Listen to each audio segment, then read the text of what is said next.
સુરતમાં શ્રી જલારામ ઇન્ટરનેશનલ સ્કૂલમાં મારામારીની ઘટના સામે આવી છે। સ્કૂલના એન્યુઅલ ફંક્શનમાં મારામારી થઈ હતી તો સંજીવ કુમાર ઓડિટોરિયમ હોલમાં મારામારી થઈ હતી। સ્કૂલના મિસમેનેજમેન્ટથી અટવાયા વાલીઓ, ત્યારે વાલીઓ અને સ્કૂલ સંચાલકો વચ્ચે મારામારીની ઘટના સામે આવી હતી। તો સ્કૂલમાં જ મારામારીની ઘટના સર્જાઈ હોય તે પ્રકારનો આ વિડીયો સામે આવ્યો છે। વાલીઓ તેમજ સ્કૂલ સંચાલકો વચ્ચે બબાલ સર્જાઈ અને ત્યારબાદ મારામારી થઈ હતી। તો શ્રી જલારામ ઇન્ટરનેશનલ સ્કૂલના દ્રશ્યો સામે આવ્યા છે કે જ્યાં સ્કૂલ સંચાલક અને વાલીઓ વચ્ચે બબાલ થઈ અને ત્યારબાદ મારામારી થઈ હતી।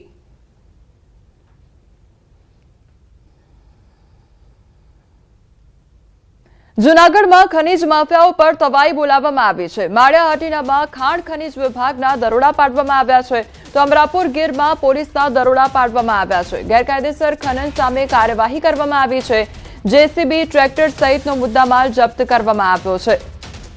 તો જે ગેરકાયદેસર ખનન કરવામાં આવી રહ્યું છે તેને લઈને તવાઈ હાથ ધરવામાં આવી છે, કાર્યવાહી કરવામાં આવી રહી છે। ગેરકાયદેસર ખનન માફિયાઓ પર હવે તંત્ર દ્વારા કામગીરી કરવામાં આવી છે અને ગેરકાયદેસર ખનન સામે કાર્યવાહી કરવામાં આવી રહી છે। ત્યારે જૂનાગઢનો આ મામલો સામે આવ્યો છે જ્યાં ખનીજ માફિયાઓ પર હવે તવાઈ બોલાવવામાં આવી છે। માળિયાહાટીનામાં ખાણ ખનીજ વિભાગ ત્યાં દરોડા પાડવામાં આવ્યા હતા અને ત્યારબાદ તમામ જે વાહનો છે તે પણ જપ્ત કરવામાં આવ્યા છે। દ્વારકા જિલ્લાની સમુદ્ર સીમામાં આવેલા 21 નિર્જન ટાપુઓ પર અવરજવર પર હવે પ્રતિબંધ મૂકવામાં આવ્યો છે। ત્યારે સમુદ્રી વિસ્તારમાં આવેલ 24 ટાપુઓ પૈકી માનવ વસાહત વગરના 21 નિર્જન ટાપુઓ પર સુરક્ષાના કારણોસર અવરજવર પર પ્રતિબંધ મૂકતું જાહેરનામું પ્રસિદ્ધ કરવામાં આવ્યું છે। આ જાહેરનામું અધિક જિલ્લા કલેક્ટર દ્વારા બહાર પાડવામાં આવ્યું છે। દરિયાઈ માર્ગે રાષ્ટ્ર વિરોધી પ્રવૃત્તિઓ અટકાવવા હેતુથી અને દેશની સુરક્ષાને ધ્યાને રાખીને આ નિર્ણય લેવામાં આવ્યો છે, જેને લઈ આગામી 25 માર્ચ 2026 સુધી આ ટાપુઓ પર લોકોની અવરજવર પર સંપૂર્ણ રોક લગાવવામાં આવી છે। તો દ્વારકાને લઈને આ મહત્વના સમાચાર સામે આવ્યા છે કે જ્યાં તમામ જે 24 ટાપુઓ છે તે ટાપુઓમાંથી 2 જે ટાપુઓ છે તેમાં માનવ વસાહત રહેલી છે, ત્યારે તે સિવાયના જે ટાપુઓ છે તેના પર લોકો માટે પ્રતિબંધ મૂકવામાં આવ્યો છે। દ્વારકાનો મામલો સામે આવ્યો છે જેમાં બસ ચાલકે એક વ્યક્તિને કચડ્યો છે અને ભાટિયા કેનેડી હાઈવે પરની આ ઘટના સામે આવી છે। બોલેરો કારમાંથી નીચે ઉતરતા બસે અડફેટે લીધું, ત્યારે અકસ્માત સર્જી બસ ડ્રાઈવર ત્યાંથી ફરાર થઈ ગયો છે। બસની અડફેટે એક વ્યક્તિનું મોત નીપજવાનો મામલો સામે આવ્યો છે।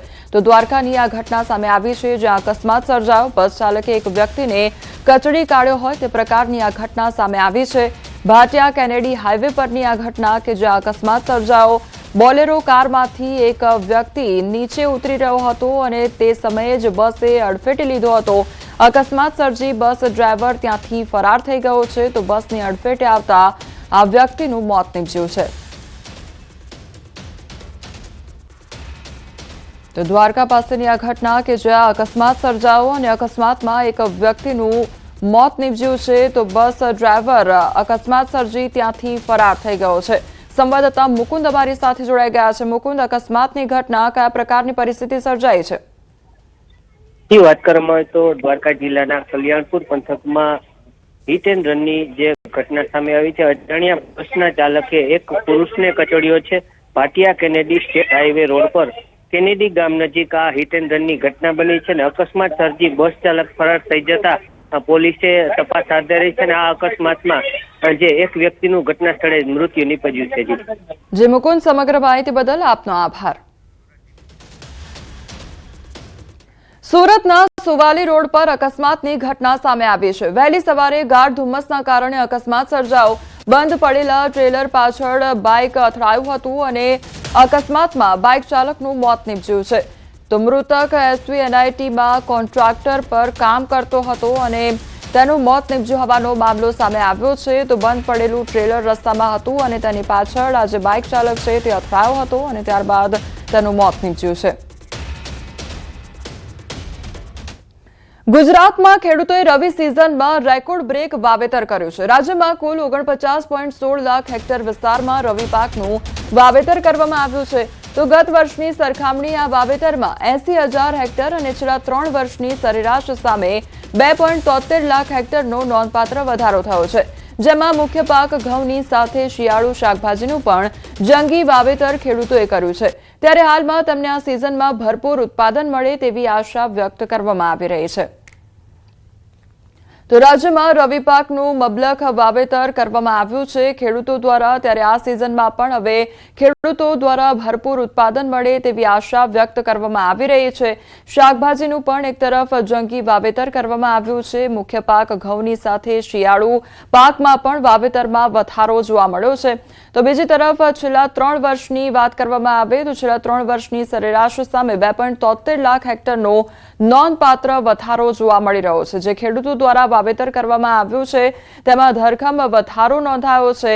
તો ગત વર્ષની સરખામણીએ આ વાવેતરમાં 80,000 હેક્ટર અને છેલ્લા 3 વર્ષની સરખામણીએ 2.73 લાખ હેક્ટરનો નોંધપાત્ર વધારો થયો છે।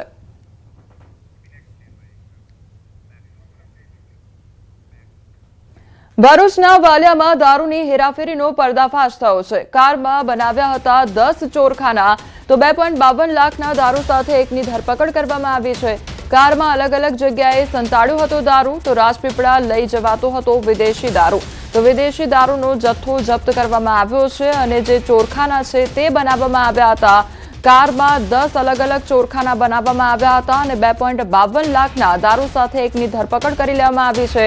તો કારમાં અલગ અલગ જગ્યાએ આજે દારૂ છે તે સંતાડવામાં આવ્યો હતો, દારૂનો જથ્થો સંતાડવામાં આવ્યો હતો અને કારમાં અલગ અલગ 10 જેટલા ચોરખાના બનાવવામાં આવ્યા હતા। તો દારૂનો જે જથ્થો છે તે રાજપીપળા લઈ જવામાં આવી રહ્યો હતો, ત્યારે વિદેશી દારૂનો જથ્થો જપ્ત કરી લેવામાં આવ્યો છે।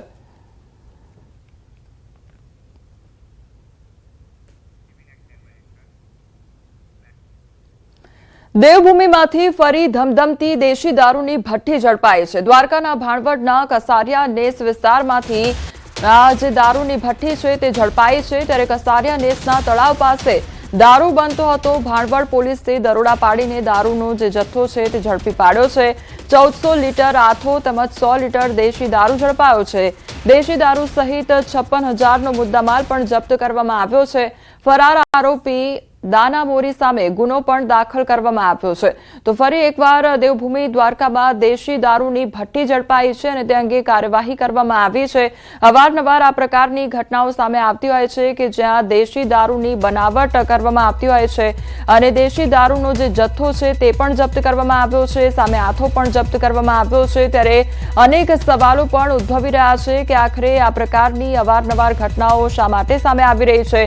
બુટલેગરોને કેમ પોલીસનો કોઈ પણ પ્રકારનો ડર નથી તે પણ સવાલ ઉદ્ભવી રહ્યો છે। ત્યારે કેટલા સમયથી આ પ્રકારની જે ભઠ્ઠીઓ છે તે ધમધમતી હતી અને તેને લઈને કયા પ્રકારની હવે કાર્યવાહી કરવામાં આવશે તેને લઈને પણ અનેક સવાલો ઉદ્ભવી રહ્યા છે।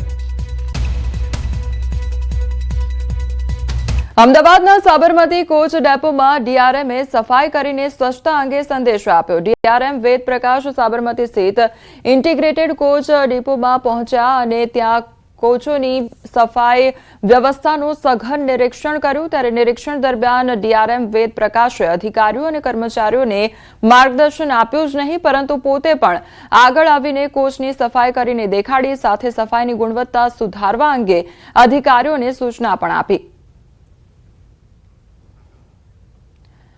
તો અધિકારી દ્વારા જાતે જ કોચની સફાઈ કરવામાં આવી હતી। જે તમામ કર્મચારીઓ ત્યાં આગળ હાજર હતા તેમને નિરીક્ષણ પણ આપવામાં આવ્યું, તમામ જે જાણકારી છે તે આપવામાં આવી અને સાથે સાથે તેમના દ્વારા તેમની જાતે જ કોચની સફાઈ કરવામાં આવી હતી। તો ગંદકી દેખાતા ડીઆરએમએ પોતે જ જે કોચ છે તેની સફાઈ કરી હતી અને આ સાથે તમામ જે કર્મચારીઓ છે તેમને માર્ગદર્શન પણ આપ્યું હતું કે કેવી રીતે કામગીરી કરવી કે જેથી આવનારા સમયમાં સફાઈ જળવાઈ રહે અને તે અંગેનો આ વિડીયો પણ સામે આવ્યો છે કે જ્યાં પોતે અધિકારી જ કોચની સફાઈ કરતા નજરે પડી રહ્યા છે।